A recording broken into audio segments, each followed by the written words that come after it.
मैं पुणे में बहुत अमीर औरत के घर पर ड्राइविंग करता था। इस औरत की बेटी को कहीं भी जाना होता तो वह मेरे साथ ही जाती थी। मैंने आज तक इस औरत की बेटी का चेहरा नहीं देखा था, क्योंकि एक रुमाल से कवर किए रखती थी और आंखों पर भी काला चश्मा लगाया होता था। एक दिन मैं उसकी बेटी को बाजार लेकर गया तो वापसी पर वह मेरे साथ फ्रंट सीट पर बैठ गई। मुझे कुछ घबराहट सी होने लगी, क्योंकि ऐसा आज पहली बार हुआ था, वरना आज से पहले वह हमेशा पीछे वाली सीट पर ही बैठती थी। हैरत का झटका तो मुझे तब लगा जब उस लड़की ने चलती गाड़ी में मेरे हाथ पर अपना हाथ रख दिया। डर की वजह से मेरा पूरा शरीर कांपने लगा, क्योंकि पहली बार मेरे साथ ऐसा कुछ हुआ था। उसकी इस हरकत से मुझे पसीने आने लगे। आज वह लड़की मुझे किसी और ही नज़र से देख रही थी। उसके देखने से मुझे शर्म महसूस हो रही थी। मैंने गाड़ी की स्पीड तेज कर दी और जल्दी से घर पहुंच गया। मैं अपने कमरे में बैठकर उस लड़की की आज की हरकत के बारे में सोच रहा था कि उस औरत ने मुझे अपने कमरे में बुला लिया और जो बात उसने मुझसे कही वह सुनकर तो मेरे होश उड़ गए। वह मुझसे कहने लगी कि तुम मेरी बेटी से शादी कर लो, उसके बदले में तुम्हें बहुत ज़्यादा दौलत दूंगी, और अगर तुमने मेरी बात नहीं मानी तो मैं तुम पर झूठा इल्ज़ाम लगाकर तुम्हें पुलिस के हवाले कर दूंगी। मैं उसकी लड़की से शादी नहीं करना चाहता था, क्योंकि मैं हिंदुस्तान में किसी और लड़की को पसंद करता था, लेकिन अपनी गरीबी और इस औरत की धमकी से डरकर मैंने उसकी बेटी से शादी करने के लिए हाँ कर दी। उसने मुझसे ये भी कहा, अगर तुम चाहो तो 2-3 महीने बाद मेरी बेटी को डिवोर्स दे देना। बस यही सोचकर मैंने शादी कर ली। मगर शादी की रात कुछ लड़की ने मेरी हालत ही खराब दी। मेरी तो आत्मा ही कांप गई जब उस लड़की ने मुझे पुणे आए हुए 1 महीने होने वाला था, लेकिन अभी तक मुझे यहाँ कोई अच्छी नौकरी नहीं मिल रही। मेरे यहाँ आने का किस्सा भी अजीब ही था। अगर मैं किसी को बताता तो वह मेरी बात पर यकीन नहीं करता। मैं तो सपने में भी नहीं सोच सकता था कि मुझे यहाँ आने का मौका मिलेगा। मैं अपने घर की गरीबी की वजह से बहुत ज़्यादा परेशान था, क्योंकि मेरे घर पर मेरी जवान बहनें बिन ब्याही बैठी थी और उनकी शादी की उम्र निकलती ही जा रही थी। उनकी शादी सिर्फ इस वजह से नहीं हो पा रही थी क्योंकि हमारे पास दहेज का इंतज़ाम नहीं था। एक दिन मैं सड़क पर परेशान बैठा था कि एक आदमी बड़ी सी गाड़ी में मेरे पास आया और कहने लगा, तुम मुझे परेशान लग रहे हो, अगर तुम चाहो तो मैं तुम्हारी मदद कर सकता हूँ। मैंने कहा, तुम जाओ यहाँ से, मैं इस समय बहुत ज़्यादा परेशान हूँ, मेरा दिमाग खराब मत करो। वो कहने लगा कि मैं तो तुम्हें नौकरी देने की बात कर रहा हूँ, अगर तुम मेरी बात नहीं सुनना चाहते तो ठीक है, तुम्हारी मर्जी, मैं यहाँ से चला जाता हूँ। मैंने कुछ सोचकर उससे कहा कि रुक जाओ, ठीक है, मुझे पूरी बात बताओ। लेकिन मैं अंदर ही अंदर डर रहा था कि कहीं ये आदमी कोई फ्रॉड तो नहीं। लेकिन वह आदमी कहने लगा, फिक्र मत करो, अगर अपने हालात बदलना चाहते हो तो मेरे साथ चलो, मैं तुम्हें विदेश भिजवा दूंगा, तुम वहाँ मेहनत करके अपने हालात बदल सकते हो। मैं विदेश जाने के बारे में सुनकर फ़ौरन खड़ा हो गया। मैंने सोचा कि एक बार इस आदमी की पूरी बात सुन लेता हूँ, क्या पता उसे भगवान ने मेरी मदद करने के लिए भेजा हो। लेकिन वो आदमी मेरी मदद क्यों करना चाहता था, इसलिए मैंने उससे पूछ लिया कि ना तो मैं तुम्हें जानता हूँ और ना तुम मुझे जानते हो, फिर तुम क्यों मेरी मदद करना चाहते हो। तो वह कहने लगा, मैं ऐसे ही रोज़ किसी गरीब की मदद कर दिया करता हूँ। भगवान ने मुझे बहुत कुछ दिया है, लेकिन मुझे उस आदमी की बात पर विश्वास नहीं हो रहा था। मुझे उस पर कुछ शक हो रहा था, लेकिन पास कोई और चारा भी तो नहीं था। कुछ दिनों पहले ही अपने बेवकूफ़ी की वजह से मैं एक नौकरी गंवा बैठा था। मैंने भगवान का नाम लिया और इस आदमी के साथ चला गया। वह मुझे अपने साथ एक बड़े से बंगले में लेकर गया। मुझे एक बड़े से कमरे में बैठाकर खुद चला गया। कुछ देर बाद वह जब वापस आया तो उसके हाथ में कुछ पैसे थे। वो पैसे देकर मुझसे कहने लगा, ये लो, तुम इससे अपना पासपोर्ट बनवा लो। कुछ दिनों बाद तुम्हें टिकट भी मिल जाएगी। मुझे तो यकीन नहीं आ रहा था कि किस्मत मुझ पर ऐसे मेहरबान भी हो सकती है। मैं उसी समय पैसे लेकर वहाँ से आ गया। अगले कुछ दिनों में मैंने पासपोर्ट बनवा लिया। पासपोर्ट बनवाने के बाद मैं इस आदमी के घर गया तो उसने मेरे हाथ में टिकट थमा दी और साथ में एक मोबाइल नंबर भी दिया और कहने लगा, कल तुम्हारी फ़्लाइट है, वहाँ जाकर इस नंबर पर कांटेक्ट कर लेना, तुम्हें नौकरी मिल जाएगी। मैं अपने घर वालों को बताकर पुणे आ गया, लेकिन एयरपोर्ट से निकलने के बाद जब मैंने वह नंबर अपनी जेब में देखा तो मुझे नहीं मिला।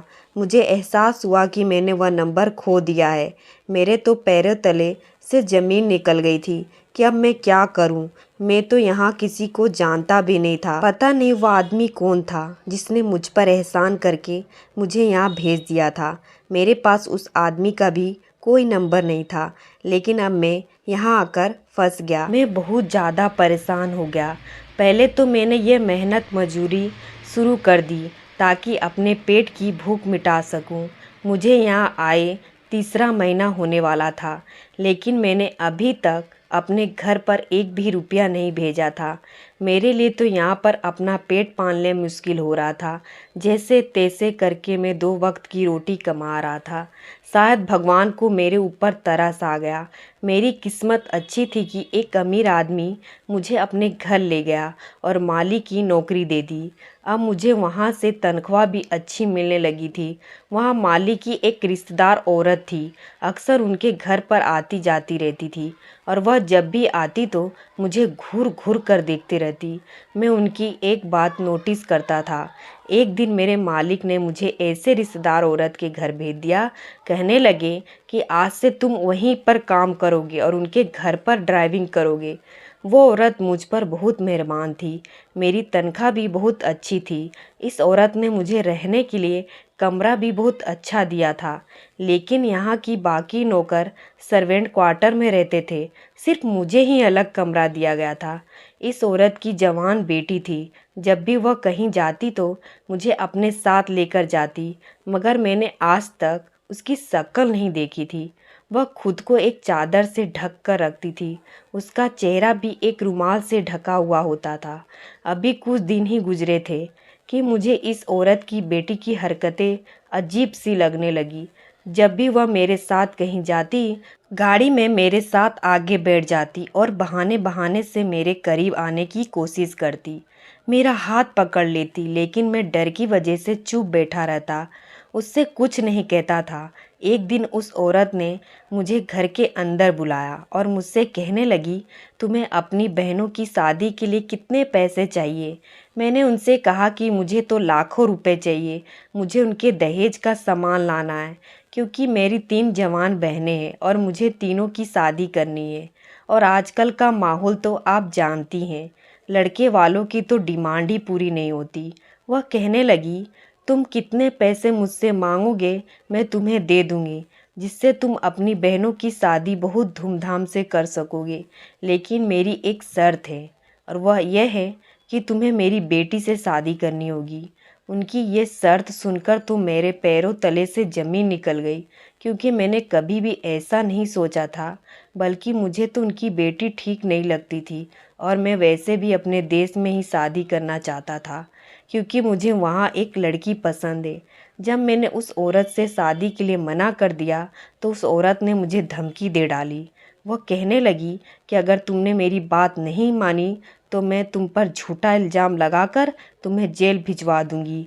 आप मेरे पास कोई और चारा नहीं था, इसलिए मजबूरन मैं शादी के लिए तैयार हो गया। इसने मेरे सामने नोटों की गड्डियाँ रख दी और कहने लगी, असल बात यह है कि मेरी बेटी को तुम पसंद आ गए हो। तुम्हें बहुत सारी दौलत और शोहरत दूंगी, तुम जो मांगोगे वह तुम्हें देगी। तुम अपनी पूरी ज़िंदगी ऐसे में गुजारोगे कि तुम्हें कभी भी किसी चीज़ की कमी नहीं होगी। लेकिन शर्त यह है कि तुम शादी से पहले उसका चेहरा नहीं देख सकते, शादी के बाद ही तुम उसका चेहरा देखोगे। ये शर्त सुनकर मुझे थोड़ा अजीब सा लगा, मगर इतने सारे पैसे देखकर मैंने भी सोच लिया था कि अब मैं ज़रूर उसकी बेटी से ही शादी करूँगा, क्योंकि इसके बदले में वह मेरी ज़िंदगी बदल देगी और मेरी बहनों की भी शादी हो जाएगी। अब मेरे पास मना करने की कोई वजह ही नहीं थी।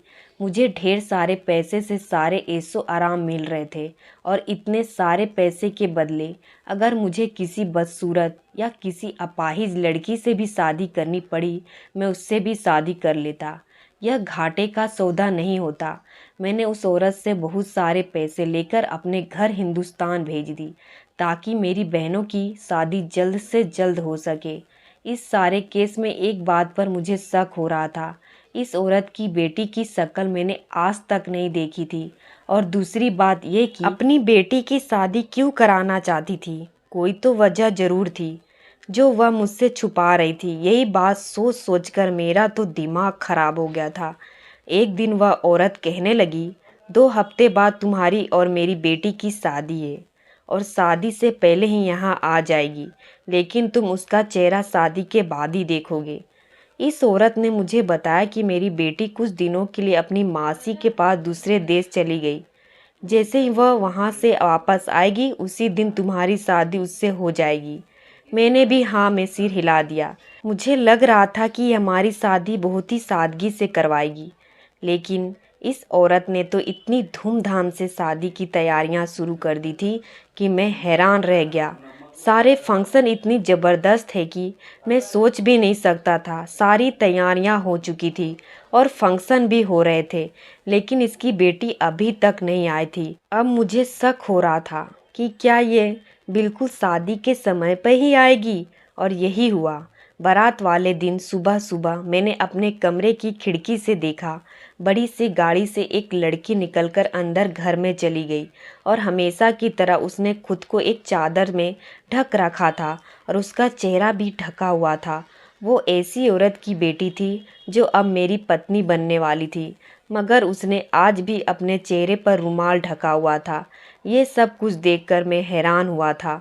फिर सोचा कि चलो जो भी है, अब शादी में कुछ ही समय बचा है और शादी के बाद ये राज भी खुल जाएगा।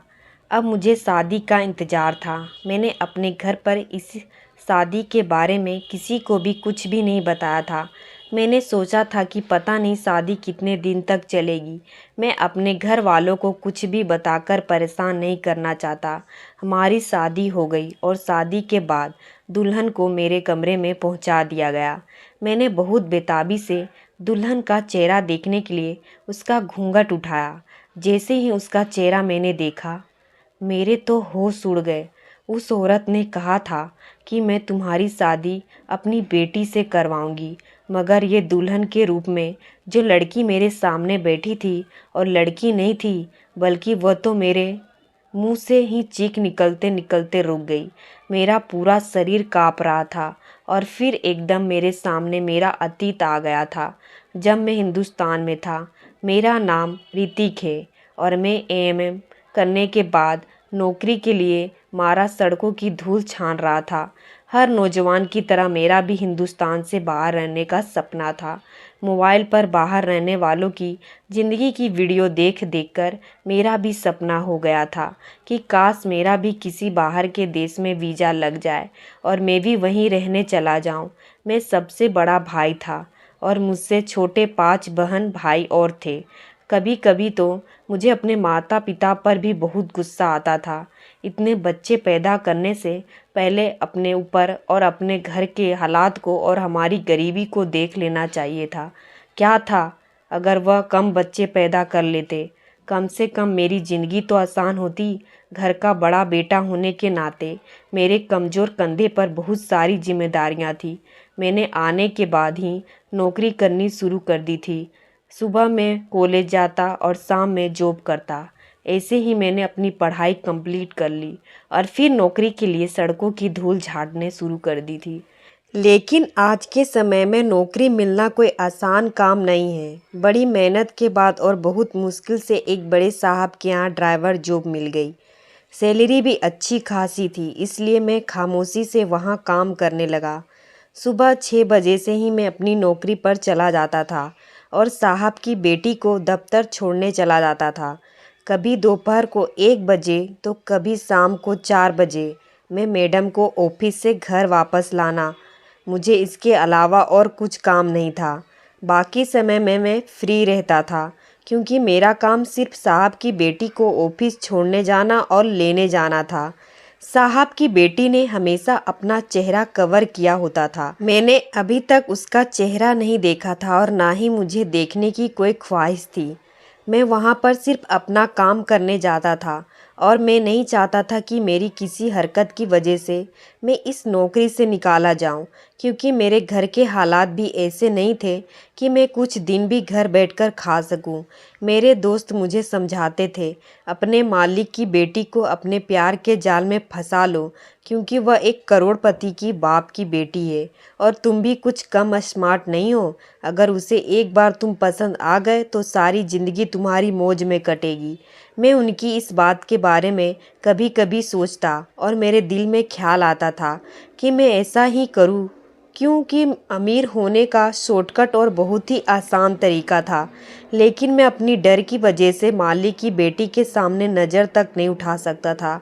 इस लड़की ने भी कभी मुझसे बात करने की कोशिश नहीं की थी, बल्कि मुझे तो ऐसा लगता था कि वह शायद गूंगी है, क्योंकि इस एक महीने में के बीच में मैंने उससे बात करते हुए कभी भी नहीं सुना था। मेरे दोस्त मुझे कहते थे कि तुम खुद ही बात करने की कोशिश कर लिया करो, क्या पता हो जवाब दे दे। एक दिन मैंने बहुत हिम्मत से उससे बात करने की कोशिश की और पूछा, मैडम मुझे कल की छुट्टी चाहिए। कल मैं आपको छोड़ने और लेने नहीं आ पाऊँगा, मुझे कुछ ज़रूरी काम है। मैंने सोचा कि वह मुझसे कुछ तो कहेगी, पूछेगी कि क्यों छुट्टी करनी है, क्या वजह है या तुम्हें क्या काम है। लेकिन उसने तो मुझसे एक शब्द भी नहीं कहा और सिर्फ अपना सर हाँ में हिला दिया। मुझे खुद पर बहुत गुस्सा आया। मैंने सोचा कि क्यों मैं पत्थर दिल लड़की से अपना सर टकरा रहा हूँ। मुझे नहीं लगता कि ये किसी भी सूरत में मेरे जाल में फंसेगी। अगले दिन मैंने जानबूझकर छुट्टी कर ली, क्योंकि मैं मैडम से छुट्टी की बात कर चुका था। अब मेरे पास छुट्टी करने के अलावा कोई और चारा नहीं था। मैंने सोच अगर छुट्टी करके अगले दिन जाऊंगा तो वो मुझसे ज़रूर पूछेगी, कल तुम्हें क्या काम था। लेकिन उसके पूछने से पहले ही उसके पिता ने मुझसे पूछ लिया कि कल तुम कहाँ गायब थे, आए क्यों नहीं थे। मैंने कहा, साहब जी आप कल घर पर नहीं थे। मैंने मैडम साहिबा को बता दिया था कि मुझे कुछ ज़रूरी काम है, इसी वजह से मैं कल नहीं आ सकता। साहब ने कहा कि अच्छा ठीक है, अगर अगली बार छुट्टी लेनी हो तो मुझे ज़रूर बता कर जाना। मेरी बेटी से तुम्हें कुछ बात करने की ज़रूरत नहीं है, आगे से ये बात ध्यान रखना। मैं उनकी बात पर हैरान होकर सोचने लगा कि साहब अपनी बेटी से इस कदर नाराज़ क्यों रहते हैं। मैंने कभी भी उनको मैडम से प्यार से बात करते हुए नहीं देखा था। एक दिन घर के पुराने नौकर से मालूम हुआ कि वह साहब की बेटी ने बल्कि साहब के भाई की बेटी है। उसका नाम रोशनी है, लेकिन सब उस एरिया में मैडम कहते हैं। वैसे तो वह किसी और देश में रहती है, मगर साल के कुछ महीने यहाँ गुजारती है। साहब को उनके काम से बहुत ज़्यादा नफरत है, मगर वह उससे कुछ कहते नहीं है। मैंने आज तक ध्यान से नहीं देखा था कि वह कहाँ जाती है और क्या काम करती है। मैं सिर्फ उतार कर वापस गाड़ी लेकर आ जाता था। अगले दिन मैंने जिस ऑफिस के सामने उसे छोड़ा था, जब मैंने वहाँ का बोर्ड पढ़ा तो उसे पढ़कर मेरे पैरों तले से ज़मीन खिसक गई। वो तो कोई सेंटर था जो किन्नरों की देखभाल के लिए बनाया गया था। वह लड़की उसी सेंटर के अंदर चली गई। मैंने गाड़ी कुछ दूर के फासले पर खड़ी कर दी। कुछ देर बाद कुछ किन्नर वहाँ से बाहर निकले तो मैंने एक आदमी से पूछा कि यहाँ की मालकिन कौन है, तो उसने मुझे बताया कि सोनी मैडम है। बहुत बड़े घराने से उनका ताल्लुक़ है। वह बहुत अमीर है और एक बहुत अच्छी लड़की है। वह यहाँ पर किन्नरों को पढ़ाने आती है। मैं उनसे बहुत इम्प्रेस हुआ। सोचा सोनी मैडम कितनी अच्छी है, इन्हें किन्नरों का कितना ख्याल है। वह मुझे सच में बहुत अच्छी लगने लगी। मैंने धीरे धीरे उनसे बातचीत करनी शुरू कर दी। कुछ दिनों में ही वह भी मेरे साथ घुल मिल गए। अब अक्सर हमारी बातचीत होती रहती थी। अब गाड़ी में बैठकर चेहरे पर से रुमाल को हटा लिया करती थी और पूरे रास्ते में हमारी बातें होते रहती थी। मुझे भी उनके चाचा की तरह उनका किन्नरों के लिए काम करना अच्छा नहीं लगता था, लेकिन मैं उनसे ये बात नहीं कह सकता था। अब मुझे लगने लगा था कि वह भी दिल ही दिल मुझे पसंद करने लगी। बहुत जल्द हमारी मुलाकातों की खबर साहब जी यानी कि सोनी मैडम के चाचा की नज़रों में आ गई। एक दिन उन्होंने मुझे अपने घर पे बुलाया और मुझसे कहने लगे, क्या तुम जानते हो सोनी की असलियत क्या है? अगर तुम सोनी की असलियत जान जाओगे तो उल्टे कदमों यहाँ से भाग जाओगे। उससे मिलना तो दूर, उसका चेहरा तक देखना पसंद नहीं करोगे। मैंने उनसे कहा कि ऐसी क्या सच्चाई है सोनी मैडम की मैं उनसे शादी करना चाहता हूँ। मालिक मेरी बात सुनकर मुझे अजीब नज़रों से देखने लगे और कहने लगे कि वह कोई लड़की नहीं है बल्कि वह तो एक किन्नर है, वरना कोई मर्द और ना ही कोई औरत, बल्कि वह तीसरी जाति से ताल्लुक़ रखती है। तो उससे कैसे शादी कर सकते हो? ये सुनकर तो जैसे मेरे सर पर पूरा आसमान टूट पड़ा। मैं सोचने लगा कि मुझे सोनी का उन लोगों से लगाव देखकर ही समझ जाना चाहिए था उसकी सच्चाई क्या है। जब भी वह लोगों के साथ होती थी तो यही लगता था कि वह भी इन्हीं लोगों का एक हिस्सा है, मगर मैंने कभी उस पर शक करने का सोचा भी नहीं था। इस आदमी ने मुझसे सच ही कहा था। मैं सोनी की सच्चाई सुनकर उल्टे कदमों से वहाँ से भाग गया। सोनी से सारे रिश्ते मैंने ख़त्म कर लिया था। अब मेरा उसके साथ कोई कनेक्ट नहीं रहा था, और क्योंकि उसने मेरे साथ इतना बड़ा धोखा किया था, उसकी सच्चाई जानने के बाद मैं उसकी शक्ल तक देखना नहीं चाहता था। मैंने वह नौकरी भी छोड़ दी थी, लेकिन वह नौकरी छोड़कर मैंने जगह जगह की ठोकरें खाई। बहुत कठिनाइयों के बाद मेरी किस्मत मुझ पर मेहरबान हुई और मैं पुणे चला आया। लेकिन मुझे नहीं पता था कि यहाँ आने के बाद मेरी किस्मत में क्या लिखा है। अपने शादी के लिए हाँ करते हुए मेरे दिमाग में दूर दूर तक भी सोनी का ख्याल नहीं आया था, मगर जो सोचा नहीं था वह हो गया। इस समय मेरी दुल्हन के रूप में कोई और नहीं बल्कि सोनी ही मेरे सामने मेरी दुल्हन बनकर बैठी थी। जितना हैरान मैं उसे देखकर हुआ था, उतना ही वह भी मुझे देखकर हैरान हो गई थी। मैंने अपना सर दोनों हाथों से थाम लिया। मैं तो यह सोच सोचकर पागल हो रहा था, मैंने किन्नर से शादी कर ली है। मुझे तो चक्कर आने लगे थे, लेकिन अब मेरे पास कोई और रास्ता नहीं था। मैडम से पैसे ले चुका था और अपने घर भी भेज चुका था, और उन्हें पैसे से मेरी बहनों की शादी की तैयारियां भी चल रही थी। अगर मैंने मैडम से पैसा नहीं लिया होता तो मैं इसी समय वहां से भाग जाता। मेरी मजबूरी और मेरे लालच ने मुझे आज कहां से कहां लाकर खड़ा कर दिया था कि मैंने किन्नर से शादी कर ली थी। अरीबी किन्नर मेरी पत्नी के रूप में मेरे सामने बैठी थी। मैंने गुस्से में आकर उसे अपने कमरे से निकाल दिया। वह कुछ नहीं बोली और खड़ी हो गई और अपनी माँ के पास चली गई। जैसे ही वह कमरे से बाहर गई, मैंने उसी समय अंदर से दरवाज़ा लॉक कर लिया था। न उसको अपने कमरे में एक मिनट के लिए भी बर्दाश्त नहीं कर सकता था। पूरी रात मेरी जागती हुई गुजरी। सुबह हुई तो मेरी सास मेरे पास आई और मुझे धमकी देकर बोली, चुपचाप मेरी बेटी को अपना लो और फंक्शन के लिए तैयार हो जाओ, वरना तुम्हें पता है ना मैं तुम्हारे साथ क्या कर सकती हूँ। मैं तुम्हें जेल भिजवा दूंगी। तुम्हें अपनी बाकी की सारी ज़िंदगी वहीं काटनी पड़ेगी। सोचो तुम्हारे परिवार वालों का क्या होगा।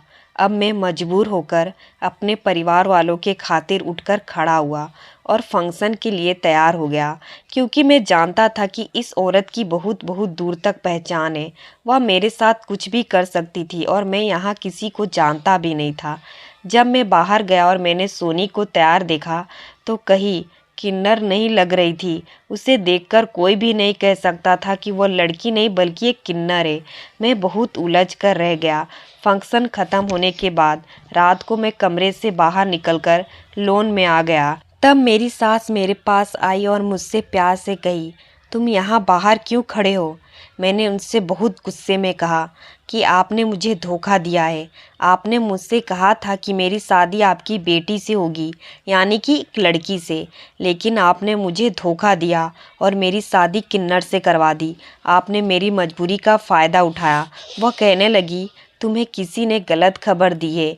मेरी बेटी किन्नर नहीं है, बल्कि सच्चाई कुछ और ही है जो तुम नहीं जानते। मैंने उनसे कहा कि मुझे कोई सच्चाई नहीं सुननी, बस आप मेरी जान छोड़ दें। इससे पहले मेरे साथ मुझसे कुछ कहती सोनी कमरे से निकल कर आई और बोली, ठीक है, 2 महीने बाद तो मुझे डिवोर्स देकर वापस हिंदुस्तान जा सकते हो, और मेरी माँ ने तुम्हें जितने भी पैसे दिए वह भी तुमसे वापस नहीं लिए जाएंगे। लेकिन मेरी एक और शर्त है। मैं सोनी की बात सुनकर बहुत ज़्यादा खुश हो गया कि चलो 2 महीने बाद ही सही मेरी जान तो छूट जाएगी। इस 2 महीने के लिए उसकी शर्त यह थी कि दूसरे लोगों के सामने मुझे उसका एक अच्छा पति बनने का नाटक करना होगा, क्योंकि अभी हमारी शादी हुई थी और अब हमें रोज़ दावत ऊपर जाना पड़ रहा था। मैं बहुत हैरान होता और सोचता रहता कि यहाँ पुणे में क्या कोई भी सोनी की असलियत नहीं जानता कि वह क्या है। इन 2 महीनों के अंदर मैंने उस पर पूरी नज़र रखी, लेकिन मुझे कोई भी ऐसी वैसी बात पता नहीं चली। दिन के समय मुझे हर वक्त उसके साथ रहना पड़ता था, लेकिन रात होते ही दूसरे कमरे में चला जाता और वह अपने कमरे में जाकर सो जाती।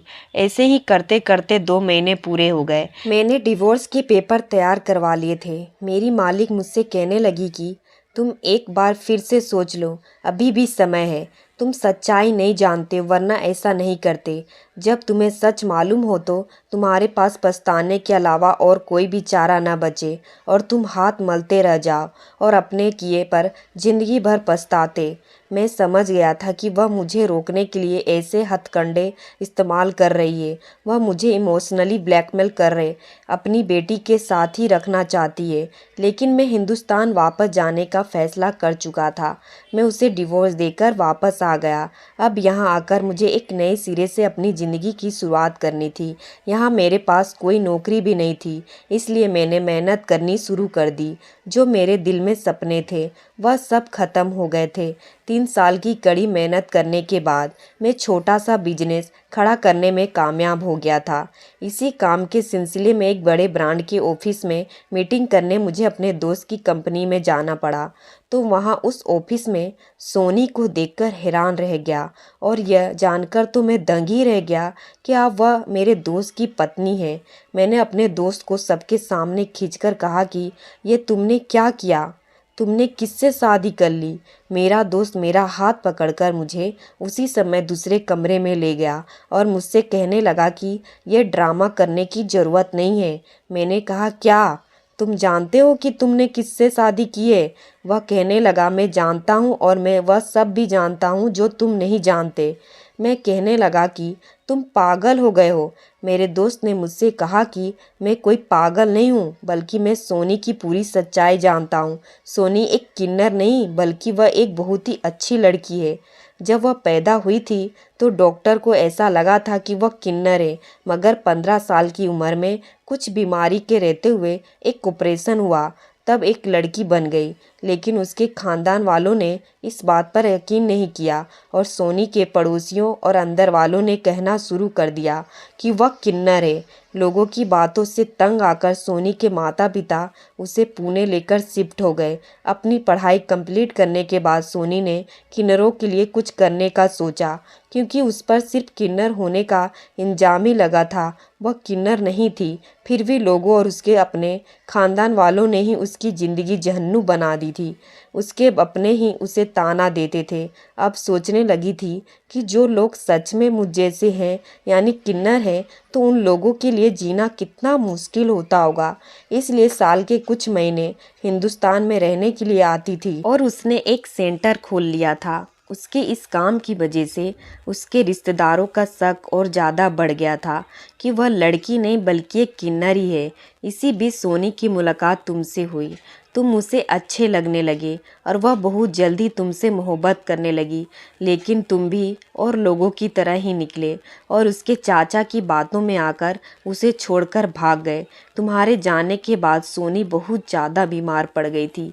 जब उसकी माँ को तुम्हारे बारे में पता चला तो उसने तुम्हें पुणे बुलवाया। तुम्हारे रहने के सारे इंतजाम उन्होंने किए। वह किसी भी हाल में अपनी बेटी का दिल और घर बसाना चाहती थी, इसलिए तुम्हें मजबूर करके और तुम्हें पैसों का लालच देकर तुम्हारी शादी उन्होंने सोनी से करवा दी, और सोच रही थी कि शादी की रात तुम्हारी सारी गलतफहमियां दूर हो जाएगी और तुम्हें सच्चाई पता चल जाएगी कि रियल किन्नर नहीं बल्कि एक लड़की है। लेकिन तुम तो इतने पत्थर दिल निकले कि तुमने सोनी की बात सुनना गवारा नहीं किया कि उसे अपने कमरे से निकाल दिया। तुम सोनी को वही समझ रहे थे जो तुम्हें लोगों ने बताया था। अगर तुम एक बार भी उससे बात कर लेते तो तुम्हें सच्चाई पता चल जाती, मगर तुम उससे डिवोर्स देकर यहाँ वापस आ गए। तुम्हारे जाने के बाद एक बार फिर से ये बहुत ज़्यादा टूट गई थी। उस समय मैंने उसे सहारा दिया और इसकी सारी सच्चाई जानने के बाद मैंने उसे शादी के लिए प्रपोज किया। अब हम वहाँ से हमेशा के लिए हिंदुस्तान आ गए।